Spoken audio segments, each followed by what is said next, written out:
ho ampitomboina ao aminareo hatrany ry havana ny fahasoavana avy amin'Andriamanitra Ray sy Jesoa Kristy Tomponsika. Amina. Andeha araka hivavaka isika ary. Ry Tompo Renay eny an-danitra misaotra anao mandrakariva izay rehefa mifarina tahaka an'izao ny herinandro, satria mahatsiaro izay an'izay nataonao tamin'ny fiainanay.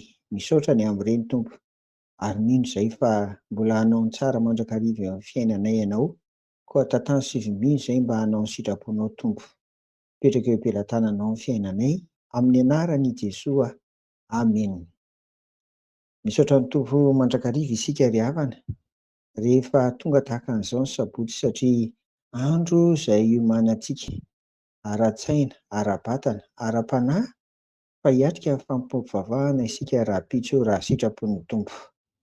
Ny fanahy masinariny ry havana naoka hiasa ao anatintsika tsirairay avy mba hatanterahana an'izany rehetra izany ka afaka hanatanteraka amin'ny fanompony isika rahampitso, na ho anao izay tonga hivavaka, ary indrindra moa ireo izay tompona andraikitra rehetra mandray anjara hanatanteraka ny fampiompivavahana.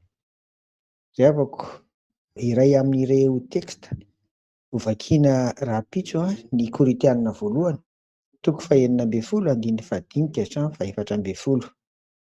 Eto ny apôstôly Paoly dia manambara ny fikasany mba hamangy ny kristianina tany Korinto.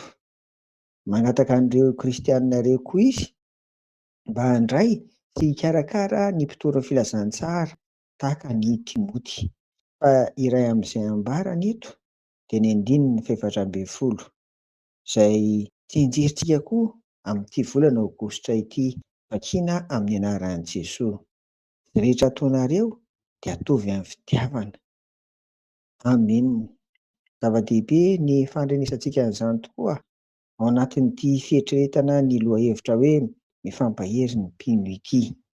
Ny fandraisana an'i Timoty atao hoe misolo tena an'ireo mpitondra filazantsara sy ny fikarakarana ary ny fanohanana azy dia atao amin'ny fitiavana, fa tsy ho filandera sy firehariana na filamboninahitra. Tonga any izy tonga any Korinto, tonga amin'ny toerana anankiray, andeha hitoro ny filazantsara. Ny kristianina tsirairay avy no mandray an-tanana ny fiainana mba ahafahany mahita izany, mahamita izany amin'ny fifaliana ho voninahitry ny Tompo ry havana. Ary indrindra araka ny nambarako teo hoe raha misy, satria olombelona izay misy izany na mpitondra filazantsara na isika tsirairay avy, raha misy ny zava-manahirana dia mifampahery. Ary izay ilay ambarako eto hoe atao amin'ny fitiavana koa ny fifampaherezana ao anatin'izany mba hitondra tombontsoa amin'ny lafiny lehibe ara-tsaina, ara-batana, ara-panahy ho an'ilay mila fampaherezana.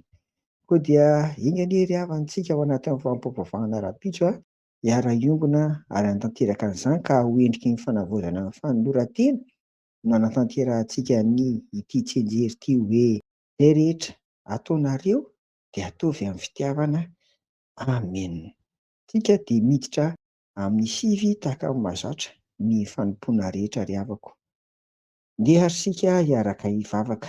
Ry Tompo Renay eny an-danitra mahatsiaro hatrany izay ireo izay manana anjara rehetra rahampitso mba ny fanahinao masina no hanomana azy ireny, ary hanampy azy koa mba hahafahany mamita ny tsara ny teninao mba ho aina ho anay izany. Ary izay tsirairay avokoa dia ho toy ny tany tsara ny fonay, vonina handray ny teninao Tompo mba hamoazany be fiainanay isan'andro. Dia ampianaro izay hifampahery amin'ny fitiavana ho voninahitrao Jesoa Kristy. Dia amin'ny anaranao irery no rovanay izany vavaka izany. Amen. Ho aminareo ny fiadanan'i Jesoa ry havako. Amen.